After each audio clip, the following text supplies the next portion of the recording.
Ugh. Last night he asked me too what I thought of Jalen Hurts, and I said, "Well, you can't dismiss the resume. I don't care if I don't like his style or what have you. You just, I mean, you can't. You can't do it." Hey, I got to tell you guys real quick here before we get Angelo up. So I text Angelo Cataldi and I'm going on WIP. My wife goes like this to me: "Not a chance. You make it on. That program director will be in Marcus's rear end." Sure enough, we went on, and as Angelo predicted, I get a text from Marcus. Marcus, who was on with us earlier. I'll kind of convey it to Angelo before he comes on. He says, "You were spectacular. I've never heard anything like it." And then, just as you heard a couple minutes ago, he called me the unicorn. He said the reason that people don't like you is because Hugh Douglas, John Ritchie, those guys, they're nowhere in your league. And you're a unicorn. And I got to tell you what Angelo said. Folks, you want to know what Angelo Cataldi, who Angelo's right. Me and him have kind of the same mentality. We have really good acquaintances in our business. Really good friends? I don't know. But we have guys who we like. And so last night on the air on WIP, this is what Marcus said. "Hey, listen, there's a guy talking Philly sports. Been on his podcast a couple times. If you get asked to go on that, you should do that." He said this on the air last night. And then after I got done with the segment, he goes, "Angelo was spot on. You're one of the best people I've ever heard." And I go, and that's what Angelo wrote in his book to me. So I got to thank him right now. Let me bring in Angelo here, and let's bring up Angelo Cataldi now. Angelo, I mean, you find out who your friends are when they're talking behind your back. And you know when they're talking good about you or bad about you, because last night, for the life of me, I never thought I'd ever be on that. And by the way, it ended my 4.5-year exile from radio. It was the first time I've been on radio. And he just said, "Angelo told me to have you on." And we were all like with our jaws to the floor going, "You're spectacular." And I'm like, "No, I got to thank Angelo." And he goes, "Yeah, well, let me tell you something. I'm a fan now too. So I have to thank you. Thank you very much." Well, first of all, I'm not in any way belittling the people that are still there. I think they're all terrific, but you are right there with them. And the fact of the matter is, I guess you're kind of a secret, at least in Philadelphia until now. And what I love about the way you do it, Dan, is that you're not taking prisoners. And you're not trying to make friends. No. And, I did it for 33 years. I've been done for 2 now. I have lots of really good acquaintances. They don't have any friends. I'm with you. Because then, first of all, the players or the people in the sports community, they pretty much hated me. And that was fine. That's part of the job description. If you think I'm going to placate you by saying something nice when you did something stupid, no, I'm not going to do it. And I just, I always kind of thought friendship was a little overrated. I know people that get older, they go, "The only thing that matters now is my family and my friends." Well, yes, your family, definitely. Your friends, I don't know. So I never made any. I never tried to. My friend was the truth. I gave you my truth, whether it was right or whether it was spectacularly wrong, like my prediction of 5 wins this year. I just gave you what I thought. That's all I ever did. And that's what I'm doing on my blog. I just finished a big post, which really kind of criticized Howie Roseman, which in Philadelphia right now, Dan, no one's even going near that. Even though this offseason is nothing like last offseason, and he's let a lot of good people go, and nobody, I mean, the guy had a parade. He got hit in the head with a beer can. We can't say anything negative about Howie right now, but he made some mistakes here, and it's going to hurt him.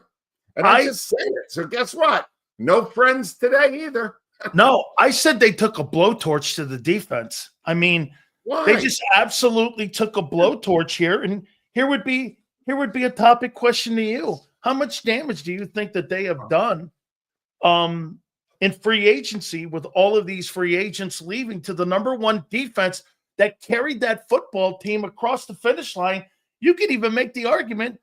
I mean, the Kansas City Chiefs didn't cross the 50 until the midway through the third quarter, and you took a blowtorch to that entire unit. What do you see with this? There's a lot to digest here, but the defense was so aggressive this year, and everybody gave Vic Fangio all the credit.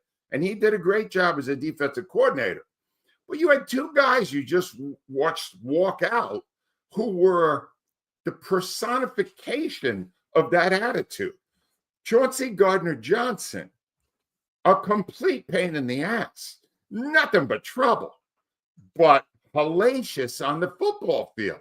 Darius Slay, big play Slay, way over the hill.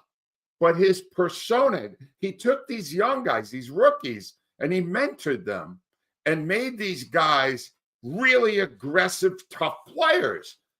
And both of those voices are not in the locker room anymore. And who's going to do it? I mean, Carter, maybe. He's certainly good enough as a player to do it, but I don't know if he's that kind of a leader. I don't like it. I researched this a little bit because I really went through the whole list. And Howie said 2 weeks after they won the Super Bowl that he made a mistake 7 years ago when the Eagles won the Super Bowl. And he had too much of an emotional attachment to players, and he kept too many up. Well, I'm sensing now he went too far the other way, that he didn't hit. Milton Williams is not, he's not the greatest player in the league, and he got an ungodly deal in New England. But I hope you have somebody else who could stay there next to Carter and help out the way Williams did. You know, same with Josh Sweat.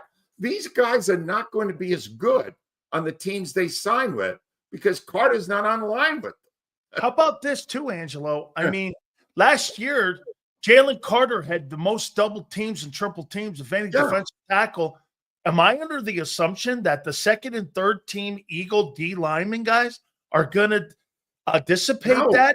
It's going to be more. So what the plan was to move off of those guys financially, and you really believe that Morrow and Jomo and whoever you have, Thomas Booker, are going to create less double teams than what Sweat and Milton Williams, who just signed north of $20 million a year deals? I don't believe that. No. Now, the Williams deal, you couldn't go near that. I know what the hell the Patriots are out of their minds with that, all right? Sweat, you know, he's a pretty good player. You're going to miss him. On the other side, and Oren Burks. Well, when Nakobe Dean went down, right? He was great. Right? Burks came in. Are they actually thinking Dean is going to be able to survive a whole season in the NFL? No they way. haven't done it yet, right? And Burks, they didn't lose a thing with Burke, and they just let him walk on a one-year deal. No, I don't think that's. I know how he has a lot of faith in his draft, and I know he's going to do exactly what he did last year: bring in rookies and think they can have a big impact right away. And maybe they will. They better, because the defense is nowhere near what it was a month ago. Nowhere near it. They lost. Do you think they take a step back? Oh, without a doubt. I mean, a big step back. Attitude and talent. But it's still a work in progress. You know, you haven't got to the draft yet. Howie had this quote where he went, "Don't judge me until the whole process is done, because we're going to be doing some things later that will fill the holes." Well, that's fine. But you got $22 million extra under the cap this year. The cap went way up, and you didn't spend it. So what are you're worried about what you're going to have to pay these other guys 2 or 3 years from now? You got a Super Bowl roster. Be careful about how much of that you let go. I think he let too much. I wouldn't have done what he did. Do you think the owner was involved in this, where you're saying, because again, like you said, I mean, here's what's missing for me too. Like you said, with Oren Burks and Isaiah Rodgers, those guys were the war of attrition guys. When you had guys go down like Slay, you had a swing corner in Isaiah Rodgers. They didn't go to Keely Ringo. Right. They went to Isaiah Rodgers, who you let go for a decent deal in Minnesota that you could have brought back. Oren Burks played outstanding football. He was your swing linebacker that you had in the playoffs, and you barely saw any drop-off. And again, who's taking over for Moro Ajomo? Because he was the swing tackle when Milton came out or when Jordan Davis came out. You had a lot of depth on that team a year ago. You lost depth and you lost frontline starters. I mean, 5 of the 11 are gone now on that side of the ball. And as you said with BG, you also lose that dynamic in that locker room. I mean, Carter's had issues on the sidelines with coaches. I mean, is he really going to be an emotional leader? I don't know if I want to put that in there. I mean, so again, how much do you think that this is an organizational decision that they were saving money this year? Because this looks like to me they're saving money. Well, they're saving money, but they've never really been that. They've not been a cheap organization. So I don't know. I really think it's a philosophical decision made by Howie with input from Jeff Lurie for sure. But I really think Howie looked at what happened the last time where the team went to 9-7 and then out of the playoffs, and they ended up losing Doug Peterson. I think it's a course correction that went too far.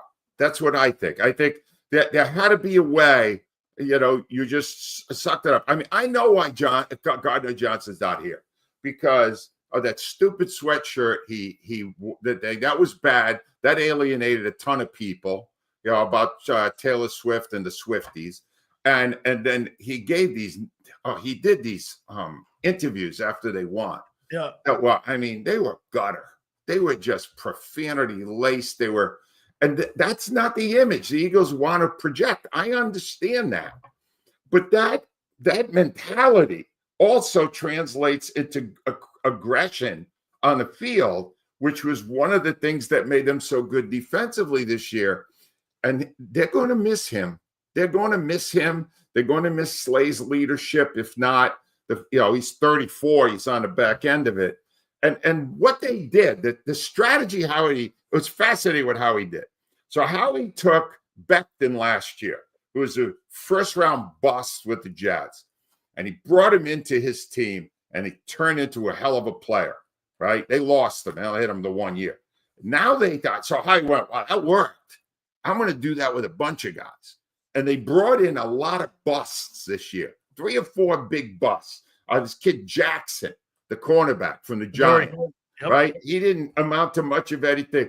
The pass rusher, Joshua Uche. I don't even, since I left the year, I don't know how to pronounce any names anymore. AJ Dillon, I guess he's a reclamation project. They brought him in and went, once they come here, they'll be really good because they got talent. That doesn't always work. It worked with Becton, and Becton took the money and ran. And, I wouldn't want to be the one to tell Saquon Barkley that Becton's not going to be there blowing holes open for him like he did this past year, because Becton was a hell of a run blocker, really good run blocker, and he's gone. They made a lot of moves. Oh, and the Kenyon Green was the other guy. Yeah. The Kenyon Green. 15th pick bust. He's ranked the worst lineman in the NFL this year. And he's going to be brought in to replace Becton. Now, look, Jeff Stoutland is a great offensive line coach, but he is not Merlin the magician. Not going to work every time, right? Well, they kind of convinced themselves that once somebody crosses the threshold into Eagle land, they will suddenly become much better again. And I don't know. I hope so, but I doubt it. That doesn't usually happen. I just asked Marcus Hayes this, and I'm going to ask you this. So with all these decisions that are being made by Howie the Magician here and what he's doing in the offseason here, Nick Sirianni's role, is he a tuba player in the front row, or is he a orchestra leader that they're waiting for the season to start? Yeah. Where's his role in all of this, that he's jettisoning players off his football team? So, again, is he a tuba player in the front row, or is he the orchestra leader? I'm glad this came up. All right. So I'm thinking I get alerts when the Eagles, when they lose a player or whatever. I'm thinking that's how Sirianni found out. That's it. He went, oh, geez, wow. A notification. Wait a minute. He finds out his players are leaving through notifications on his phone. You think they consulted him? You really think they asked him? No. You think they went, hey, how do no. you feel about losing Kenneth Gainwell? No. He didn't ask him. They didn't ask him. I guarantee you they didn't ask him. They just, Howie right now, he's Teflon. I'm telling you, in this city, I cannot tell you one time in the history of sports in our town where a guy was unable to be criticized. I mean, seriously, you can't say a negative word about Howie Roseman. You could listen to WIP. You could read every sports thing written in every major publication. You will never hear a bad word said about Howie, nor will you question anything Howie said. Well, I'm sorry, not me. That's not the way I did it. I think he's having a bad offseason, and I think, I broke it down, and I think he's having a bad offseason, and he's doing it for the wrong reason because he's course correctioning from 7 years ago, and this is going to bite him in the ass. You think this is one of the reasons why they don't really have year to year, like every year that I've been covering it now, it's going almost 5 years in April now, is that 1 year it's this way, next year it's great. Year after that, it's bad.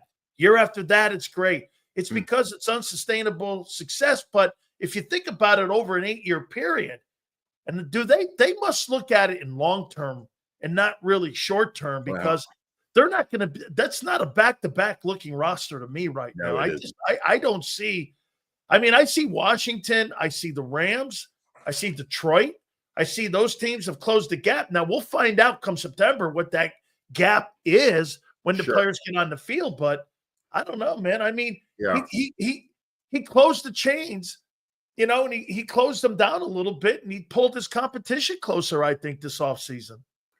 Well, the people that are supporting him, which is pretty much everyone, are saying including the fan base, Angelo. Well, the fan base, it's a murmur right now. Everybody's still got their championship hats on and stuff. Philadelphia, when you win a championship in Philadelphia, you don't get them that often. They have a lasting power over the people. But there's a murmur. And because I'm getting it on my email going, what the hell's Howie doing? Well, does he realize he's got a great team? The people that are supporting him are going, he's still got the basis, the foundation of a great team. He's got that offensive line minus Becton. He's got Barkley. He's got Hurts. He's got the great receivers. Although I keep getting nervous about A.J. Brown. All right? If they ever trade A.J. Brown, I'm done. You understand? I showed you that. I will. You did. Now, if that actually were to happen, I'm prepared to come on your show and predict a 5-win season.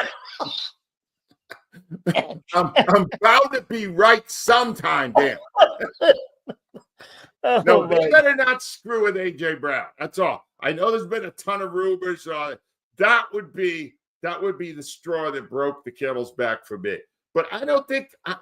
They have a basis of a really good team. They just won the championship.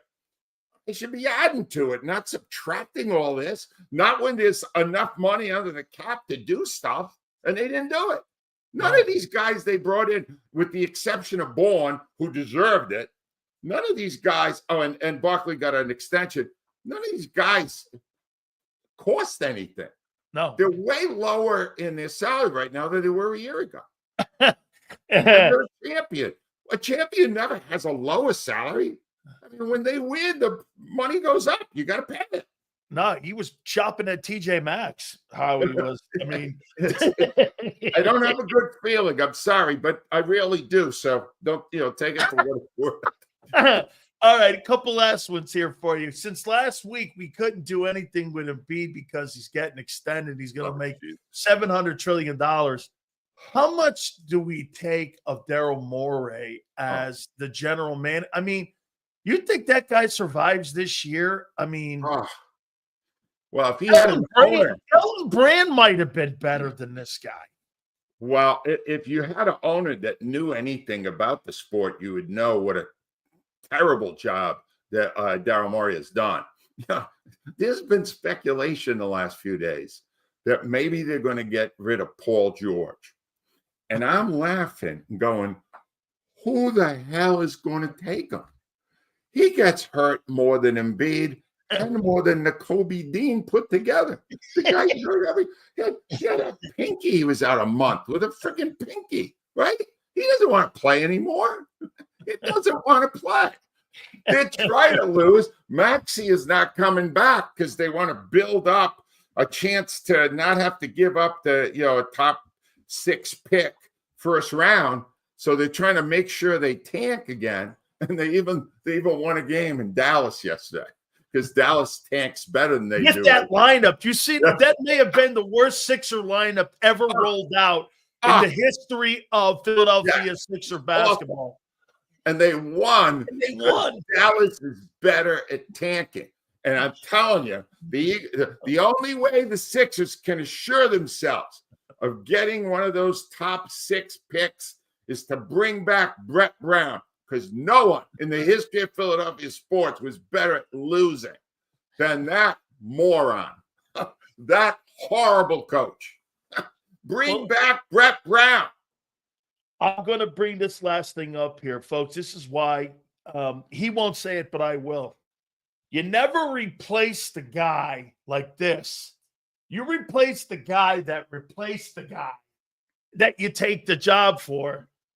I think you're finding that out at Nova right now with Jay Wright, okay, what went down there. I mean, maybe you don't get Rick Pitino, but how about his kid going in there and maybe taking that job? Because don't you think they need kind of like a Hurley type of dude to go in there, deal with Nil, to get Nova hoop? Because, correct me if I'm wrong, from Roley, it went to like Lapa, who was kind of decent, but then it went to Jay when you started winning championships. I mean, you talk about one of the greatest East Coast college basketball programs there is. It's Villanova. I mean, are they going to go through another dark period where, again, you see down basketball there? The only reason it wasn't a much longer dark period since Massimino left was that Jay Wright was great. Yeah. I mean, there's good and then there's great. And Jay Wright was great. And the problem is people assume that it's like what the Eagles are doing right now. Oh, as long as you have Jeff Stoutland there, we'll teach them to be as good. Well, Kyle Neptune did not. He worked with Jay Wright, and he wasn't anywhere near Jay Wright in recruiting or coaching. He wasn't close to. That's a different world now at NIL, but still. And the fact is that it's almost impossible. You see what's going on in St. John's right now. Rick Pitino. Yeah. Rick Pitino's the reason. Community, New York City. New York City's buying into what Rick's doing. Yes. Going back to Carnesecca, doing all that old school stuff. That they're buying into it again. Exactly. Pitino is proving that you could do it in this new era. Yeah. If you're a great coach who knows how to run a winning program. And Kyle Neptune, this is why I never liked bringing in a guy like Sirianni, for example, who had no track record of doing anything great. And then you said, all right, do it great here. Now, Sirianni won a championship. I'm still not convinced he knows what he's doing. The bottom line is that I like a guy who already won somewhere. I like a guy who proved he could do it. Now do it for me. And one last thing I just got to say it there, because Kyle Neptune was one of the people who I'm sure helped Jay Wright to be as good as he was on a recruiting trail. I had a guy on my show who is leaving on Thursday, and I just want to acknowledge him. He was our producer for pretty much the whole time I was there. Guy's name is Joe Wechter, and he's leaving WIP after 38 years on Thursday, and I wouldn't have been successful without him. It's that simple. I know you got great people who you work with, And we are in front of it. We get the credit. We get the blame. In his case, I didn't know anything about radio. He taught me a lot about radio. And sometimes you are only as good as the people you surround yourself with. And I was lucky enough to have that guy for 38 years, and I wish him a great retirement. Let me tell you something about those kind of guys. Right.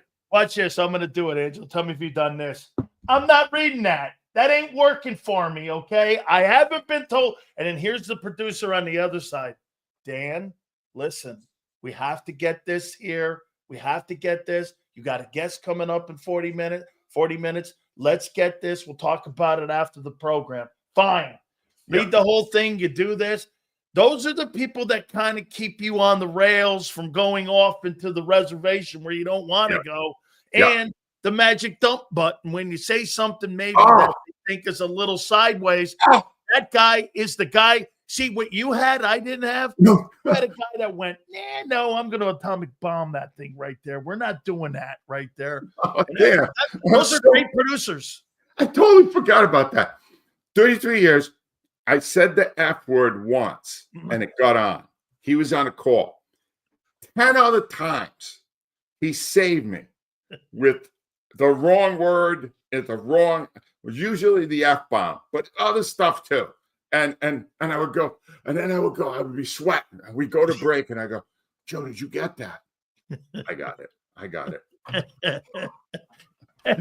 Those guys, they are worth a lot more than they ever get paid. God bless those people. Oh my God. And when you get a guy there too, I'm in here talking, and I didn't realize, instead of pushing the back talk button, I have the on air, and I'm on a Shane spot.